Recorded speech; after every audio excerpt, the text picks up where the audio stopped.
اعوذ باللہ من الشیطان الرجیم، بسم اللہ الرحمن الرحیم۔ خیر اور شر کی اس دنیا میں کامیاب وہ انسان ہوتا ہے جو بامقصد زندگی گزارتا ہے۔ اور ہم دیکھتے ہیں کہ جب ہم لوگوں سے بات کرتے ہیں اور ان کی طرف سے جو ہمیں بات سننے کو ملتی ہے وہ یہ کہ ہم تو بامقصد زندگی بسر کر رہے ہیں، ہر بندہ کوئی نہ کوئی اپنی زندگی کا مقصد رکھتا ہے۔ تو پھر زندگی میں کامیابی کا تناسب کم کیوں ہے؟ کون لوگ ہیں کہ جو کامیاب کہلاتے ہیں، کون لوگ ہیں جو ناکام ہوتے ہیں؟ اور اکثر اگر ناکام ہو رہے ہیں، کامیاب کم ہو رہے ہیں، اور اس کا نتیجہ کیا ہے کہ زندگی میں دکھ زیادہ ہیں، سکھ کم ہے، تو اس کا مطلب یہ ہے کہ زیادہ تر لوگ کامیاب نہیں ہو رہے۔ تو بامقصد زندگی گزارنے والا ہی کامیاب ہوتا ہے۔ تو پھر جب مقصد سب کا ہے تو پھر سب کامیاب کیوں نہیں ہو رہے؟ تو اس کی جب ہم بنظر غور اس چیز کا مطالعہ کرتے ہیں تو ہمارے سامنے یہ بات آتی ہے کہ مقصد تو لوگ بنا لیتے ہیں، لیکن اس مقصد کے حصول کی خاطر جب زندگی میں آگے بڑھتے ہیں تو پھر اس وقت وہ لوگ اپنے مقصد کو صحیح طور پر فوکس نہیں کر پاتے، اور یہ اپنے مقصد پر فوکس کرنے والا ہی زندگی میں کامیاب ہوتا ہے۔ اب آپ یہ دیکھیں، آپ مثال لیں کہ ہم ساری وہ لا یعنی چیزیں جو زندگی میں موجود ہیں اور میرے مقصد پر پہنچنے سے مجھے روک رہی ہیں، میں جب تک ان کو ترک نہیں کر دیتا، میں جتنا مرضی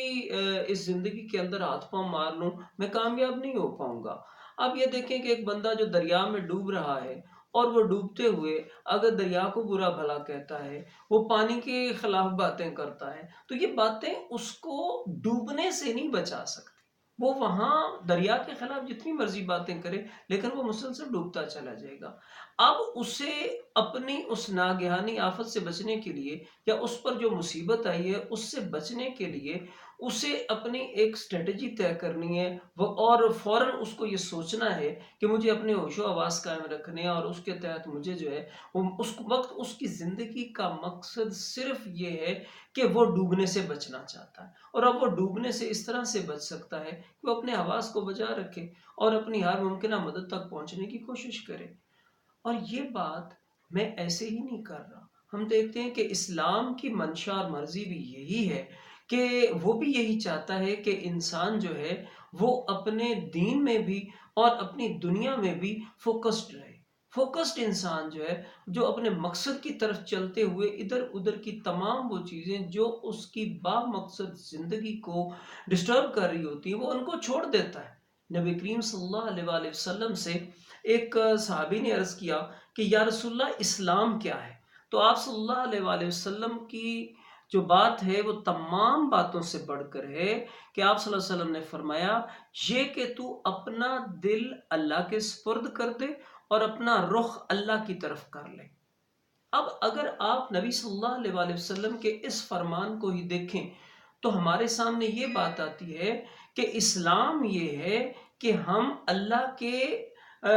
جب اطاعت گزار ہو جائیں گے تو پھر ہم کسی اور کے بارے میں نہیں سوچیں گے، اور اگر ہم ادھر ادھر سوچتے ہیں تو اللہ کی طرف جو ہے وہ ہماری توجہ کم ہو جاتی ہے، اور وہ توجہ جو ہے وہ ہماری ادھر ادھر بڑھ جاتی ہے، اور پھر ہم اپنے اس مقصد میں ناکام ہو جاتے ہیں۔